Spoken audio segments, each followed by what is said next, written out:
Well, have you watched the exclusive interview we did with Israel and Maria Folau that we premiered at our recent forum on the family? It's available online. And at the time of recording this episode of McBlog, it's had 60,000 plus views across our social media channels in just 48 hours. But today I want to show you 3 short clips that to me really spoke volumes about the integrity and boldness that Izzy and Maria had. And it shows a side of them that the media just didn't want you to see. A testimony to how they survived a torrid period in their life and marriage. Let's check it out.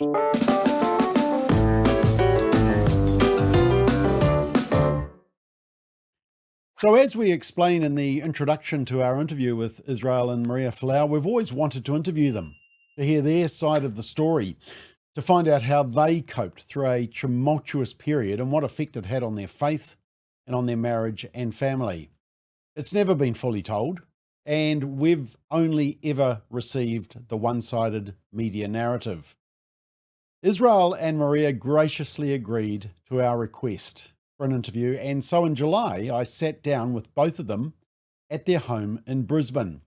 It was an exclusive interview for Family First to be shared at our annual conference, the Forum on the Family, last month. Now, I'm not going to show you the whole interview because I want you to watch it fully so that you hear them in context, their side of the story. And you can watch it by going to our website, familyfirst.nz. But there were 3 key parts that I do just want to show you.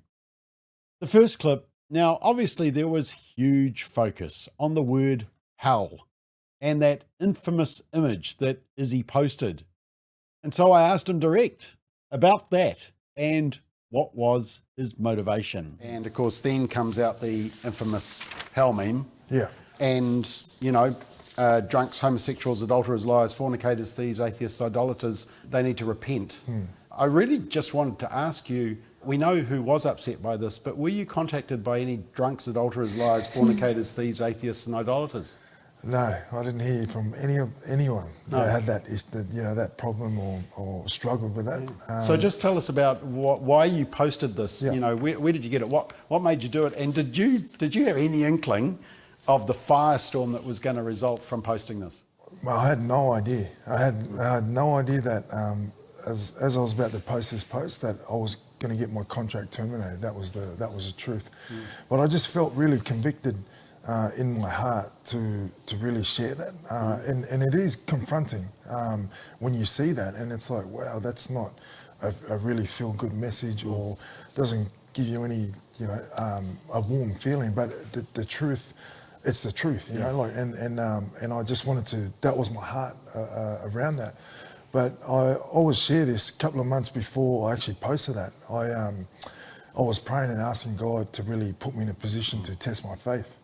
And I always dangerous prayer. Yeah, it's a dangerous prayer, and I tell everyone. Can you ask me next time to pray that? I always say to people, just be careful what you ask for. It's but I really genuinely meant that, and when I prayed that prayer. How did you think God would answer it when you asked? You wanted to be bold with your faith. How did you think He was asking you to be bold? I didn't think much of it. My mind didn't come to a situation like this. I never thought that I'd be put in a position where my career would be on the line. It just never crossed my mind. Yeah, a dangerous prayer. But one reason that I've always had massive respect for Izzy and Maria is that I felt that many Christians ran for cover during the whole affair. In fact, I apologized to them. I mean, the backlash was so strong and feral, wasn't it? Especially from the media, that many of us avoided speaking up. And many of Izzy's teammates also remained silent. But Izzy was gracious to them, and he didn't want to force the issue on them. But it was Maria's response that led her to understanding just what God was asking them to do. I was saying to you, these guys are fake Christians. Like, don't run on the field and do this and like have the cross on your thing. Like, and you're not even like your mate is standing up for Jesus. Like, come on, guys. Again, Izzy reminded me throughout everything that was happening was that everyone's faith is different. Their journey is different to ours. Yeah. I was just trying to rally up the boys to, you know, like, Have some backbone. have some backbone, you know. But then as time has gone by, hey, we always talk about it. We were supposed to go through it alone. This was something that God ordained for Izzy and I to go through. I guess it would have been different had we had support from the other Wallabies boys. Yeah. And it was hard to watch you, like, I know you wanted to be at the World Cup and I know you wanted to play for Australia and for the team, but when they were playing Wales, I think it was the quarterfinal, I was texting one of the wives and she was checking in to see how Izzy was. And I was watching the game. Izzy was in the room and he was reading his Bible and you had the biggest smile on your face. And I said to you, like, the boys are playing, do you want to come watch? And he's like, oh, no, I just want to spend some time with God. And I text that to her and she was just blown away by... you know, you could have gone the other way. He could have gone and drunk. You could have gone and cursed all the boys or but you were so supportive of them. You prayed and read the Bible and you were just so, you know, this is the path and the journey that God has put us in. You prayed that prayer, which next time, can you let me know? Just to give me a heads up. Yeah, they can still smile and laugh about it. And finally, amidst all the turmoil and personal threats that they were receiving and the paparazzi media outside their home, Maria shares that she had an amazing encounter.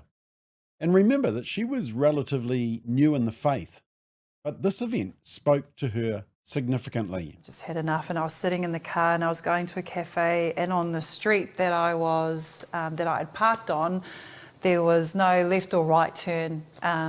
Anyways, I said in the car, Lord, I cannot do this. I'm done. Can you just be rid of this situation?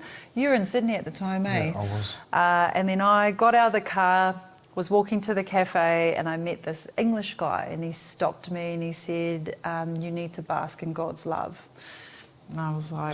Just like that. Just like that. And I asked him, you must know who my husband is. Do you know who I am? And he was like, no. I said, Israel Folau. He goes, no, never heard of him. I said, where are you going? He said, I'm going to the hospital.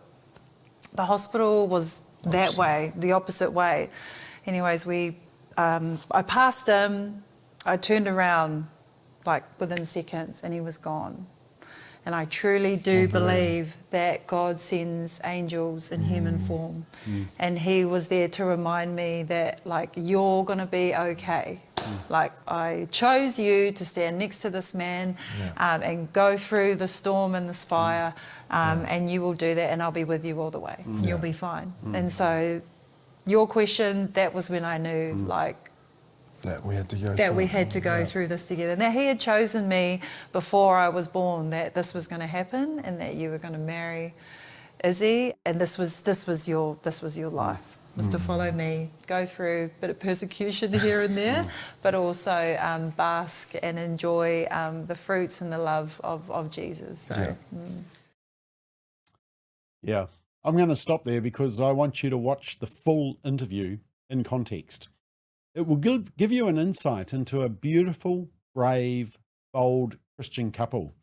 An insight that the media really don't want you to hear or know about. And that's why they're doing everything they can to avoid an interview that they would have probably paid significant dollars to get, but they didn't.